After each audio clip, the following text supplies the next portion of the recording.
Good morning everyone, welcome in the class of science. Today we are going to start the next chapter, chapter number 6, which is tissues. First of all, I would like to tell you the definition of tissue. You know, most of the living organisms contain cell, but not all. Most of the living organisms contain cell, but a single organism which lacks the cell and the organism is virus. So virus is also known as acellular organism. Virus is also known as acellular organism because it lacks the cells. Except virus, all the living organisms contain cell. They may be unicellular or multicellular in the structure. We can say some of the organisms are unicellular while others are multicellular in the structure. Multicellular. If an organism contains a single cell, for example amoeba, paramecium or euglena. Unicellular example amoeba. If an organism contains a single cell, it means all the biological activities of that organism will be performed by a single cell.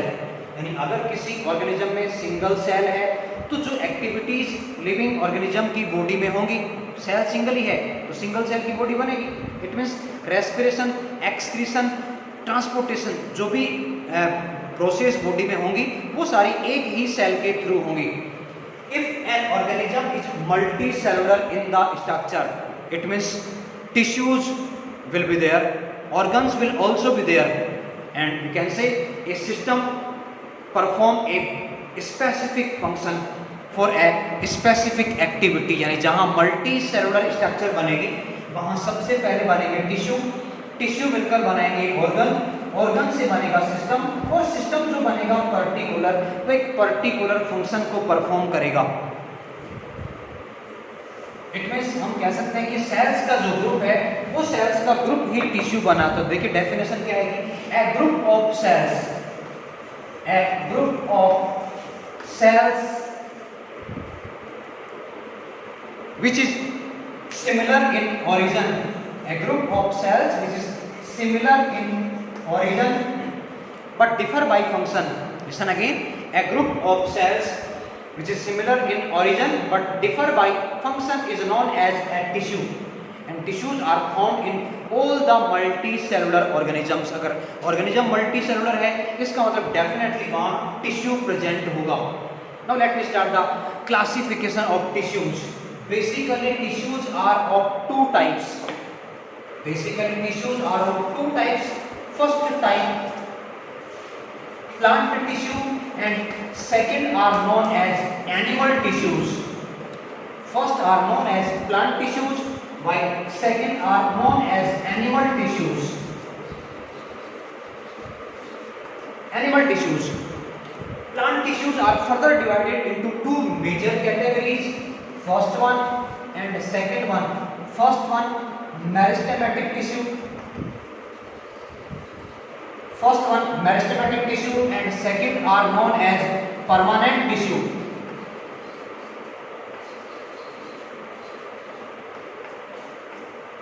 Meristematic tissue and second are known as permanent tissue. Now we will discuss about the plant tissues in a detailed format. Plant tissues.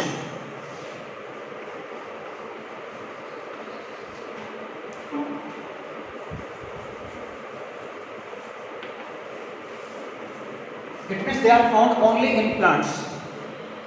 Tissues which are present in plants are also of two types. First one meristematic and second, you know very well now, permanent tissue. ये two type के जो tissues हैं plants में present होते हैं. They are present only in the plants and they play a major role in the structure and functions of the plants. हर एक जो टिश्यू है वो प्लांट्स की एक्टिविटीज में इंपॉर्टेंट रोल प्ले करता है. जैसे कि हम बात करें अगर मेरिस्टेमेटिक टिश्यूज की, एक सिंपल डायग्राम से हम इसको समझने की कोशिश करेंगे.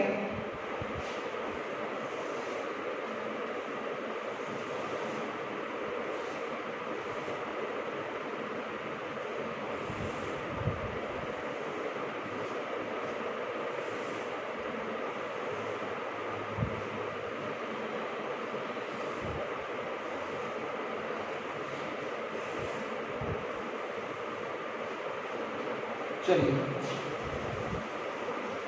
This is the apex part, this is also the apex part, apex part, apex part.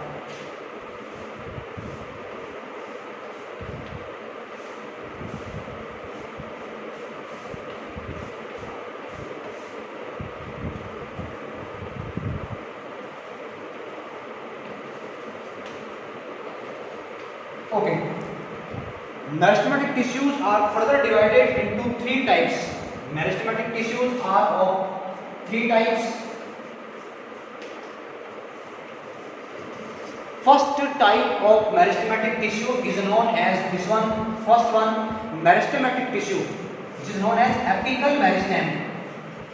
First type of meristematic tissue is known as apical meristem. Why it is known as apical? Because it is found in the apex parts of a plant, and I think you know two apex or apical parts are there in the plants. Two apical parts are there, and these two apical parts are known as, first one, shoot apex, and second one is known as root apex. Shoot apex and the second one is known as root apex. The top part of a shoot is known as shoot apex, which finally converts into a stem, and top part of a root is known as the root apex, which finally converts into the root. यानी root का जो top part है उसको अपन कहते हैं root apex, root का ही part है। Shoot apex, shoot stem का टॉप वाला पार्ट माना जाता है। आप जानते हैं बहुत अच्छी तरह से कि हम एक प्लांट को अगर देखें तो मैक्सिमम ग्रोथ प्लांट की नहीं दो पार्ट्स में होती हैं। रूट अपेक्स वाला पार्ट अंडरग्राउंड में ग्रोथ करेगा, शूट अपेक्स वाला पार्ट एरियल पार्ट में लगातार कंटिन्यूसली ग्रोथ करता रहेगा। उसका रीजन क्या है? Because meristematic means a tissue which have the outstanding tendency of cell division. Listen again, meristematic tissues are those tissues which have the outstanding tendency capacity of cell division। और उस cell division की वजह से आप ध्यान दीजिए, एक और चीज यहाँ पे बताने जा रहा हूँ आपको, चाहे प्लांट है या एनिमल है, देखिएगा ग्रोथ दोनों में होती है। हमने सीड को शो किया, सीड में जर्मिनेशन हुआ, छोटा प्लांटलेट बनेगा। उस प्लांटलेट के बाद वो तीन कैटेगरी में से एक कैटेगरी में कन्वर्ट होगा, या तो हर्ब बनेगा या श्रब बनेगा या ट्री बनेगा, लेकिन ग्रोथ तो होगी, हर एक में ग्रोथ तो होगी। यानी प्लांट्स भी ग्रोथ करेंगे तो एनिमल्स में भी ग्रोथ होगी। How it is possible? Due to the cell division. Single cell है, उस सिंगल सेल में सेल डिवीजन चलेगा, जिससे मल्टीपल स्ट्रक्चर बन जाती है सेल्स की, वेरियस सेल्स वहां पे बन जाते हैं, टिश्यूज तो बनेगा ही बनेगा। तो सेल डिवीजन होने की वजह से प्लांट्स और एनिमल्स में कंटिन्यूअसली ग्रोथ चलती रहती है। तो पहले सेल डिवीजन होगा, उसके बाद में ग्रोथ होगी। तो सेल डिवीजन की जो टेंडेंसी है वो मेरिस्टेमेटिक टिश्यू में आउटस्टैंडिंग होती है, एक्स्ट्रा ऑर्डिनरी कैपेसिटी होती है मेरिस्टेमेटिक टिश्यू में, जिसकी वजह से ये जो दो पार्ट हैं वो सबसे ज़्यादा ग्रोथ करके लेंथ में इंक्रीज हो जाते हैं। अब जैसा कि आप देख पा रहे हैं, ये साइड में आप जो देख रहे हैं ये नंबर 2 वाला मेरिस्टेम है, and number 2 meristem is known as, यहाँ पे आप देख पा रहे हैं, यहाँ पर भी है, this is known as intercalary, this is known as intercalary meristem, intercalary meristem. और देखिए इंटरकैलरी मेरिस्टेम काम क्या करेगा, ये एक्चुअली प्रेजेंट नोड्स और इंटरनोड्स के बीच देखिएगा। ये मान लीजिए स्टेम है, स्टेम में दो पार्ट बन जाते हैं। अगर आप शुगर केन को देखें, शुगर केन को अगर आप देखें तो वहां कुछ इस तरह की स्ट्रक्चर नजर आती है, इस तरह की स्ट्रक्चर आप देखते हैं शुगर केन के अंदर। तो ये जो स्ट्रक्चर्स हैं इनमें कुछ स्पेसिफिक डिजाइन बन जाती हैं। यहाँ पे आप देखते हैं यहाँ से लीफ कनेक्ट रहती है, और ये स्ट्रक्चर आपको मोनोकोट्स में भी देखने को मिलेगी। हम देखें, अभी आप देखें खरीफ की क्रॉप चल रही है, खरीफ क्रॉप का सीजन चल रहा है, इसमें आप देखें फार्म्स के अंदर बाजरा आपको देखने को मिलेगा, ज्वार भी अभी चल रहा है, बाजरा इसमें, इसके साथ साथ मेज, मक्का भी आप देखें मार्केट में भुट्टे आपको मिल रहे हैं, दिख रहे हैं, जिसका मतलब ये भी आपकी खरीफ की क्रॉप में आती है। बाजरा भी जो है वो चल रहा है, इसका भी कल्टीवेशन हो चुका है, तकरीबन हार्वेस्टिंग में भी टाइम है थोड़ा सा, क्योंकि रेन के लेट हो जाने की वजह से कुछ लोगों ने इसकी जो हम बात करते हैं शो बिजाई जो काफ़ी देरी से की है, लेकिन फिर भी कुछ आसपास के आपको फील्ड एरिया में बाजरा दिख ही जाएगा, तो वहाँ पे आप देखेंगे अगर तो इस तरह की स्ट्रक्चर हमें दिखाई देती है। तो these structures are known as nodes। Nodes हैं जहाँ से लीफ निकल रही है, वो नोड वाला पार्ट है, दो नोड हैं, इन नोड्स के बीच वाला जो एरिया है, the space between two nodes, यहाँ पे देखें आप नोड और ये भी है node, The space between two nodes is known as internode. The space between two nodes is known as internode. Nodes and internodes are the characteristic feature of a stem.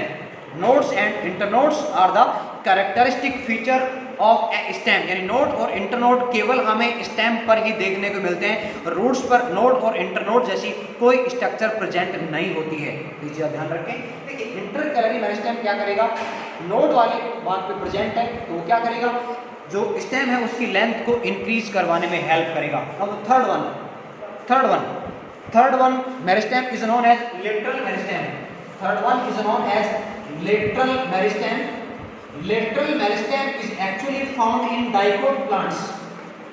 Lateral meristem is found in dicot plants and it is helpful in the increase of the diameter of the stem and root. ध्यान दीजिएगा, हम बात करेंगे अभी monocot और dicot में क्या difference है, एग्जांपल के साथ अपन डिस्कशन करने वाले इस टॉपिक के ऊपर। फिलहाल आप इतना याद रखें, जो लेटरल मेरिस्टेम है डाइकोट में होगा, स्टेम में भी होगा, रूट में भी होगा। और आप देखते हैं जो ट्री हैं, जिन ट्री का स्टेम क्या हो गया, स्टेमा, यानी साइज बड़ी हो गई, जहाँ पे स्टेमा तो क्या बोलेंगे, एक स्टेम छोटा था तो एक तो स्टेम थिन होगा हर्बेसियस, एक स्टेम बन गया स्टेमा, डायमीटर इंक्रीज हो गया, स्टेम जो है थोड़ा सा थिक हो गया है साइज में। इसी तरह से रूट भी क्या हो गई, रूटा हो गई, रूटा, साइज बड़ी हो गई है। तो उस केस में क्या होता है कि जो ग्रोथ है वो सेकेंडरी ग्रोथ मानी जाती है। तो मोनोकोट और जो डाइकोट है उनमें डिफरेंस क्या रहता है, डाइकोट में सेकेंडरी ग्रोथ होती है due to the presence of lateral meristem. Monocot वो होते हैं जिनमें सिंगल कोटिलिडन प्रेजेंट होगा, एग्जांपल बाजरा, राइस, मेज, ये मोनोकोट हैं जिनमें सिंगल कोटिलिडन होगा। डाइकोट वो होते हैं जिनमें डबल टू कोटिलिडन जहां पे होंगे उनको अपन कहते हैं dicot. All the pulses are dicot, सभी जो पल्सेज हैं, दालें जिनको अपन कहते हैं वो डाइकोट है। इवन जो ट्री आप देखते हैं, हम बात करें बबूल, हम बात करें अशोक, ये आपके डाइकोट ट्री है। पीपल की हम बात करें, बैनियान ट्री, बरगद जिसको अपन कहते हैं डाइकोट ट्री है। डाइकोट कैसे पता लगा, स्टेम आप देखिए, जहां जहां स्टेम का डायमीटर आपको एनलार्ज लगेगा इसका मतलब वो एक डाइकोट प्लांट है। Now that's all for today, later on we will discuss tomorrow. Thank you so much.